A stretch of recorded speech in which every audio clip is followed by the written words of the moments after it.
Greetings, salutations. Happy Monday, the 29th, tail end of March. We are sliding clean into April soon. My birthday is Friday. Very excited about that. What's been going on? How was your guys this weekend? What'd you guys do? All the other good stuff, leave it in the comment section below. I wanted to follow up on something I heard in the Love Hour podcast. I love them. I watch them every week. And so the podcast from last week, I watched it a little later in the week, but with Kev on Stage and Miss Kev on Stage, so Kevin and Melissa, love their podcast. And so they talked about, again, Derrick Jaxn, just touching on things, and it really kind of put some stuff into perspective for myself, because one of the things that they said was, we are teaching our daughters how to be wives and putting them in situations and in an environment where that's what they learn to be. But very few, if any, are teaching their sons how to be husbands. And so you're teaching your daughters how to get a man and how to be a wife and all this other stuff. But there's nothing in comparison for men. And it's really bothersome to me, because from a very young age, as a female, you're taught, hey, this is what you need to do. This is very ladylike, all of these things. And then you don't have the same respect for men, one. Two, if you are teaching your sons how to be men, it's this flawed narrative that is not allowing them to be emotionally available. It's not allowing them to show up and go above and beyond as young ladies are taught. And so that's something that's always bothered me, and I've had multiple conversations with friends about it, and I wanted to kind of touch on some stuff with you guys today and see what your opinion is, because when you think about relationships now, like your current relationships, romantic or platonic, most of the women in your life are ones who are showing up as very understanding. They're showing up as nurturing, someone to fall on when things are difficult. And we're not getting the same thing in return from our male counterparts, which is really unfortunate. And I think as women, I don't think that what we're teaching is necessarily bad, but I also don't think that it's beneficial if there's not going to be an equal lesson for young men. We're raising our sons to not really kind of hold up to the standards that we're teaching our young ladies to look for, or what we're teaching our young ladies to be. Why can your son not be loving and understanding and kind and emotionally available? Why is that bad? Why are we shunning away our boys for having feelings and having emotions and being able to express those, but then teaching young women that being emotionally available is okay and it's necessary and needed, when there's no one to be emotionally available for them in return? We're emphasizing the ability to provide, but your husband or boyfriend or partner can't emotionally show up for you to say, hey, I see you're having a bad day. Is there something I can do to help you?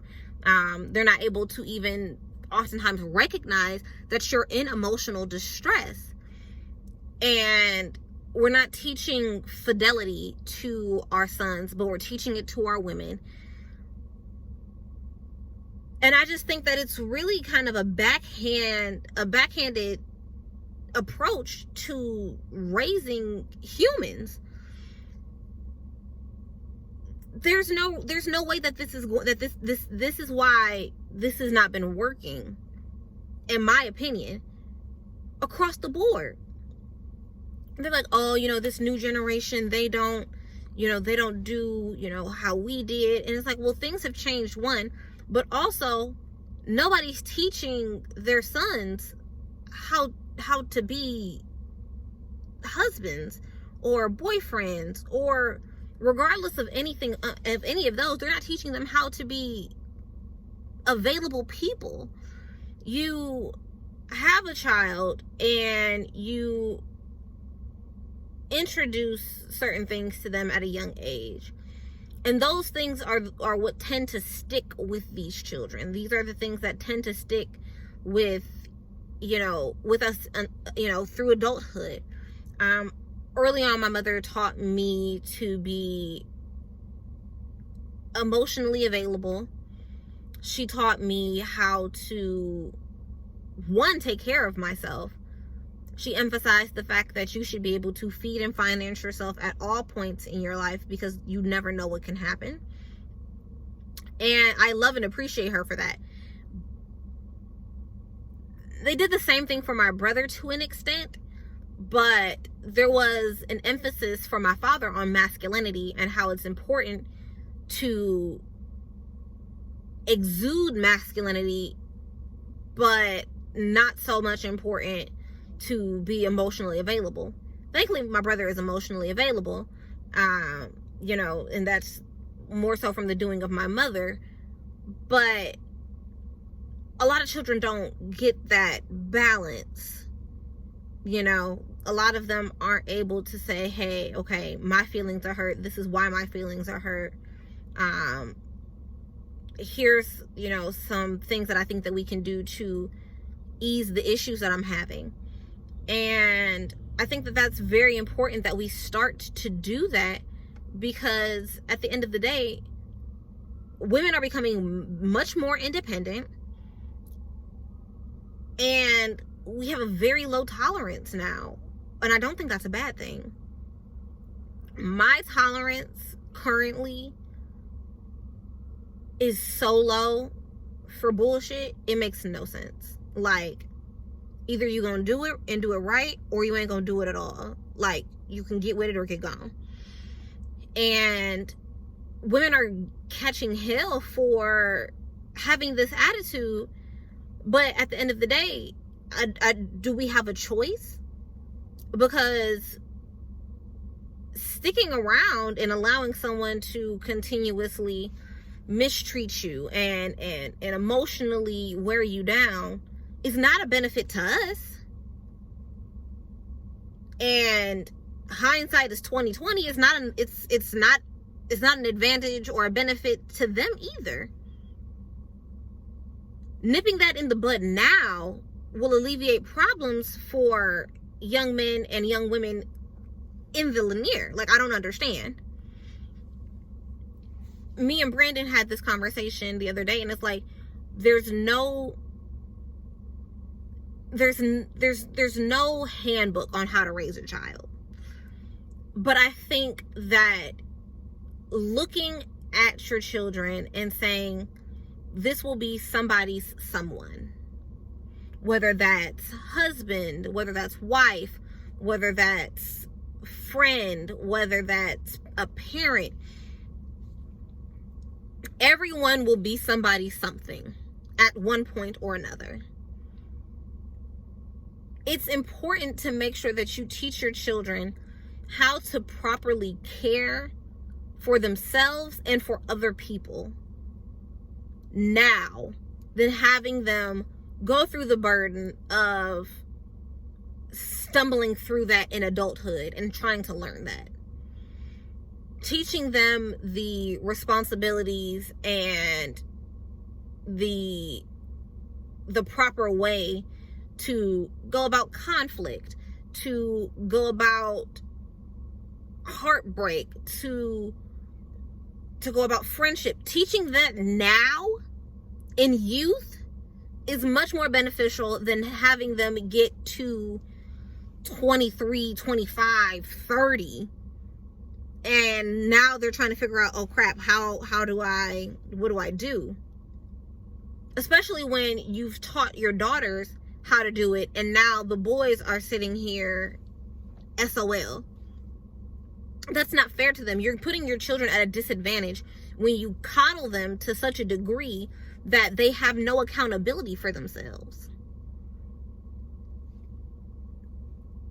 Why is it that young men today are not allowed to have accountability for themselves? They're not encouraged to have accountability for themselves, but women are accountable for everything. We're taught that we need to be accountable for everything. Everything that happens is directly and indirectly an effect of us. It's a cause of us. Everything is everything, and we are everything. We create, we destroy, we're the good and the bad. And our sons are just kind of like, well, she did this, so, you know, I mean, it is what it is. That's not healthy. It's not healthy. It's not fair to young women. It's not fair to young men. And honestly, as a parent, it's really not fair to you, because you're putting your children at a disadvantage to the point where when time circles back around and it's time for them to take care of you, are they going to be able to accountably take care of you in the way you would like for them to be able to? Have you fucked yourself in the end? Is that what happens here? Because you have some children who are just like, I mean, I don't really want to do it, so I don't really have to. At the end of the day, is the child that you raise going to be the person you want to advise and take care of you in your old age? Is that what you're is that what you're looking for? Because I myself would love to, in old age, look back at my children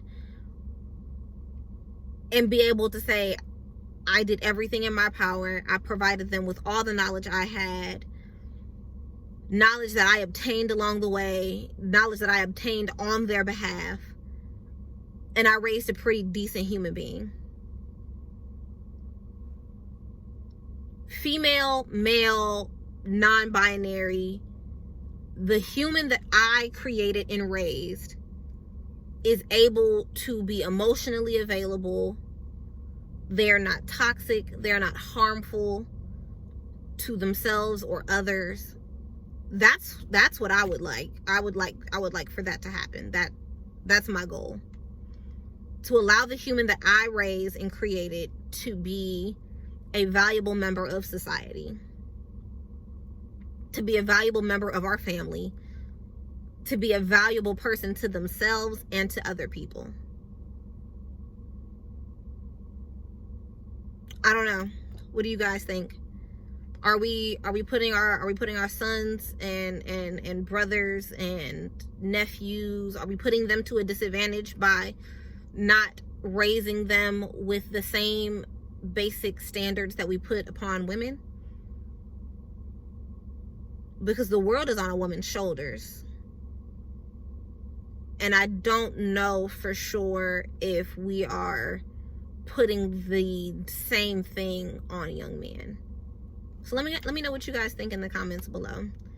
I'm going to finish off my break here. It's a beautiful day. It's chilly, but it's a beautiful day nonetheless. So if you guys can get out and get some sun, I definitely recommend. Vitamin D is important. Makes you feel better. Helps with seasonal depression. And here in the Cleveland of Ohio, that's something that we struggle with. So I wish you all a very happy Monday and Tuesday. I will be back to chat with you on Wednesday. Until then, I love you, and remember, nobody is better at you than you are.